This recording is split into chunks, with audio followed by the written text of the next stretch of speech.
Bonjour, je voulais vous faire une petite vidéo d'actualité de la cabane parce qu'on ne publie pas forcément beaucoup en accès direct, mais il se passe quand même beaucoup de choses en souterrain.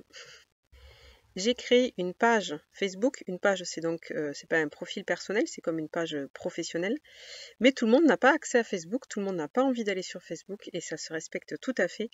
Donc j'essaie de partager les mêmes informations sur la page Facebook que sur les autres réseaux, par les autres canaux, et donc voilà. Nous sommes en attente de pouvoir caler une date pour nous voir tous les quatre.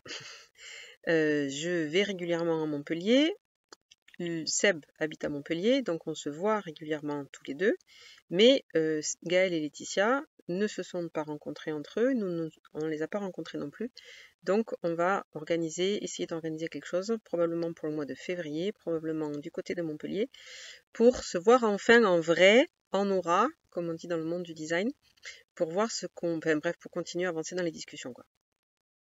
Mais pour moi, ça fait trop loin, donc on continue les discussions à distance pour continuer à se mettre d'accord sur la suite du programme.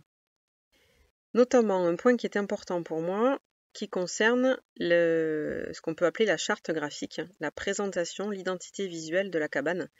C'est assez important pour moi, c'est un effort que j'ai pas forcément trop fait jusqu'à présent, un petit peu, mais pas trop.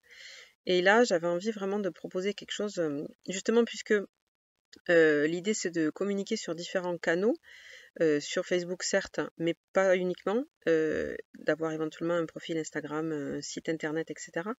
De pouvoir avoir une identité graphique qui soit facilement reconnaissable. Et donc on a commencé à en parler.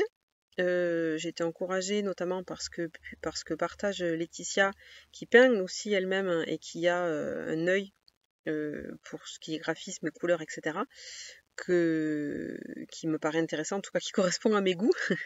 Donc ça me paraît une bonne base pour décider ensemble de comment on veut apparaître. Seb, il est aussi réalisateur vidéo, donc il a forcément aussi une opinion là-dessus, même si on l'entend moins parce que il a déjà pas mal d'activités de son côté. En plus, il est sur le toit, etc., etc. Sa période donc entre 30 et 50 ans pour les lignes 6, où il est un peu en retrait. Et Gaël, il n'a pas spécialement d'opinion, donc les discussions se font surtout entre Laetitia et moi.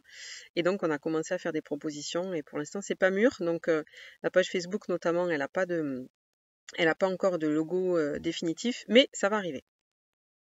Nous avons aussi discuté avec Gaël pour voir comment la masse énorme de travail qu'il a réalisé en tant que bon générateur pourrait profiter aussi à la cabane. Gaël, ça fait 4 ans, si je me trompe pas, qu'il étudie le design en autodidacte et qu'il a accumulé une quantité de données et d'écrits. Il a réécrit plein de choses lui-même, enfin réécrit, il n'a pas réécrit le design, mais il a pris énormément de notes, il a écrit beaucoup de choses.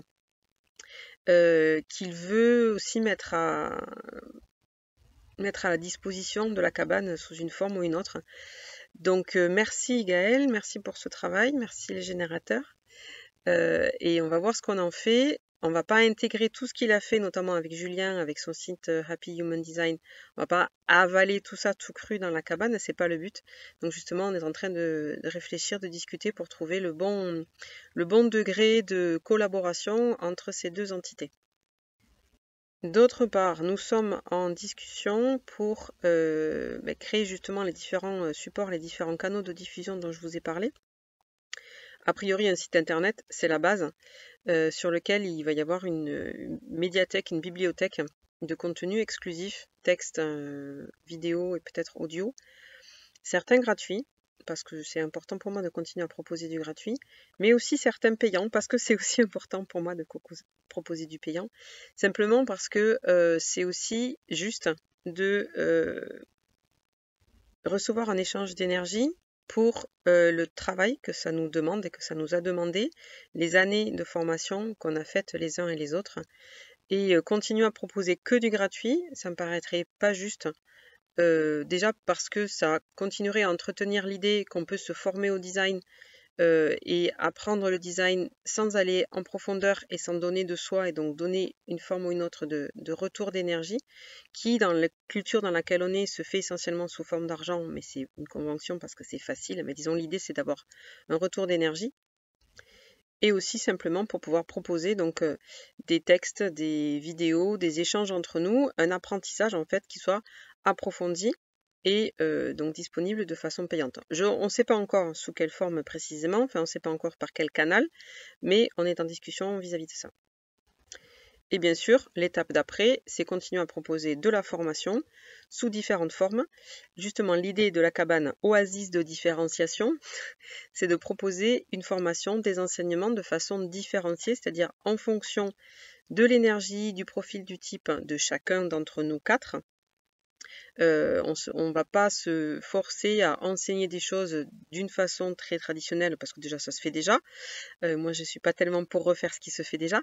Et aussi on a chacun notre spécialité, chacun nos points d'attention particuliers et chacun est libre au sein de la cabane d'enseigner ce qui lui plaît. Et aussi on veut pouvoir réagir aux demandes qui nous seront faites et qui nous sont faites et qui nous seront faites de formation, de cours, de stage, de lecture, de je ne sais quoi, pour répondre à des vrais besoins et pas proposer un cursus prédéterminé, très stratégisé, très organisé, déjà parce que ça se fait déjà, et puis nous, c'est pas du tout ce qui nous intéresse.